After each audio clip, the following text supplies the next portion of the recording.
Hello, and welcome back to Spirit Echoes, Laughing Crow's Teachings.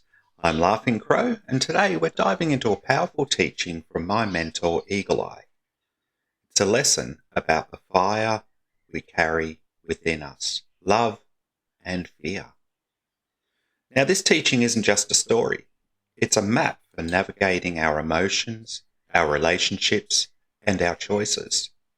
So, get comfortable, take a deep breath, and let's journey into the wisdom of the two fires. Eagle Eye and I sat in the Australian bush, two fires burning before us. The scent of eucalyptus filled the night air, mingling with the crackle of the flames. He had built them deliberately, one with dry, solid wood, burning steady and warm. The other he fed with green, oily eucalyptus leaves. The second fire, it sputtered and hissed, sending up thick, acrid smoke. Then, without warning, it flared wildly, leaping high, spitting embers into the darkness. It was unpredictable, angry. But the other fire remained steady, casting a warm, even glow. Eagle Eye watched both for a moment and then turned to me. These are the two fires inside you. They're inside all of us. One is love and the other is fear. I nodded, waiting. He gestured to the raging, choking flames. Fear burns fast. It takes everything, your peace, your breath, your sight. It makes you believe the whole world is on fire. But it cannot last. It devours itself, leaving nothing but charred ground and regret. Then he motioned to the steady fire. Love, though, love is a fire that warms. It draws people close, gives light in the darkness, but it does not consume. It is strong because it is patient. It does not take more than what it needs. The smoky wildfire suddenly collapsed in on itself, leaving only smouldering embers. Eagle Eye threw another green branch on it, and again it hissed and surged, unpredictable and consuming. Fear demands to be fed constantly, he said. It's never satisfied. But love lasts because it only takes what is given freely. I stared at the two fires, the lesson sinking in. Eagle Eye stopped poking at the fire and met my eyes. So, how do you know which fire to feed, Laughing Crow? I chuckled, shaking my head. You always ask the hard questions. He simply grinned. That's my job. Then he said, you choose every moment of every day. That lesson hit me hard that night, and it still echoes in my life today. Every choice we make, how we respond to a situation, how we treat others, how we speak to ourselves, feeds one of these fires. But here's the thing. This choice isn't just a one-time decision. It's happening all the time, often without us even realizing it. Let's take a moment now to reflect on where this battle between love and fear plays out in our daily lives. Firstly, in our interactions with others. How often do we react out of fear instead of responding with love? When someone is short with us, do we assume they're attacking us and snap back? Or do we pause and consider they might be struggling? When we feel unheard in a relationship, do we withdraw or lash out, feeding fear? Or do we communicate openly and honestly, feeding love?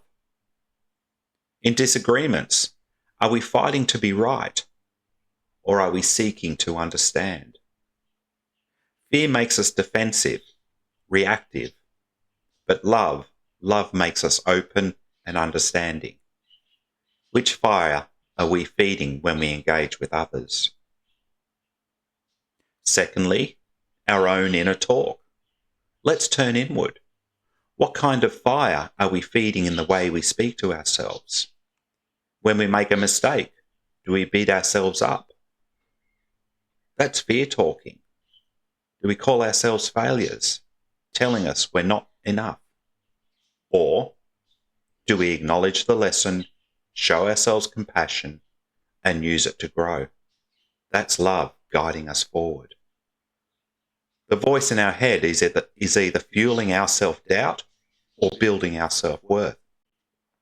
If we constantly criticize and tear ourselves down in the process, we're stoking the fire of fear, burning ourselves. But if we speak with kindness, encouragement, and patience, we tend the steady flame of love. And what about what we are feeding our minds? Because whether we realize it or not, every piece of information we take in is either fueling love or feeding fear. When we scroll through social media, are we getting caught up in negativity, outrage, and comparison? Are we consuming fear-based content that tells us the world is falling apart, that we're not good enough, that there's never enough, the Chicken Little mode? Or are we choosing to engage with things that uplift, educate, and inspire us? Are we surrounding ourselves with messages of hope, wisdom, and truth? Media thrives on fear. It keeps us hooked, keeps us anxious, keeps us consuming. But we have a choice. We don't have to let that fire rage inside us. And finally, our life choices. This might be the biggest one of all. Are we making life choices based on fear or love? Are we staying in a job we hate because we're afraid to take the risk of following our passion? Are we staying in relationships that drain us because we're afraid of being alone? Are we holding back on dreams, creativity, or adventure because fear whispers, "What if you fail?" Fear keeps us stuck. Love moves us forward.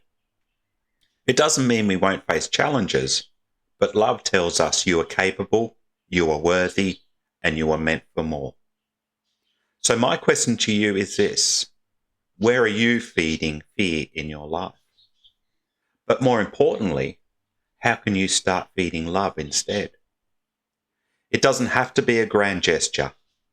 It starts with a single choice: choosing to breathe instead of react, choosing to speak kindly to yourself, choosing to turn off the news when it gets overwhelming, choosing to take one small step forward to what sets your soul on fire. Because, as Eagle Eye said, you choose every moment of every day.